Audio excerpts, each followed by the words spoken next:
Hi friends, welcome to my channel Swathi Moksha's vlog. So ఈరోజు video ఏంటిదంటే మా మమ్మీ మామిడికాయ పచ్చడి పెడుతుంది అనమాట. సో అదే అనమాట వీడియో.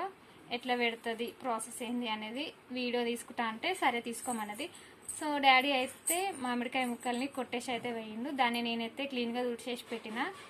సో ఇప్పుడు మమ్మీగా అన్నీ రెడీ చేసి పెట్టుకుంది, ఇప్పుడు పెడుతుంది. దాన్ని మనం వీడియో తీద్దాం. ఇవైతే మామిడికాయ ముక్కలు 15 కాయలు. సో డాడీ ఈ సైజులో కొట్టిండు, పెద్ద సైజు వద్దన్నాము, అందుకే ఈ సైజులో కొట్టించినాము. ఇక్కడ మమ్మీ అయితే కారం, ఉప్పు, జీలకర్ర, మెంతుల పొడి అయితే కలిపి పెట్టుకుంది. మమ్మీ ఎంత కారం తీసుకున్నావు చెప్పు, జల్దీ జల్దీ. హాఫ్ కేజీ కారం తీసుకున్నావు. సాల్ట్ హాఫ్ కేజీ అంటే ఒక డబ్బా కారం అయితే ఆ డబ్బా సగంలో ఉప్పు, జీలకర్ర పొడి కలిసి పావుసేరు. అంటే ఏది పావుసేరు అయింది? రెండు కలిపి.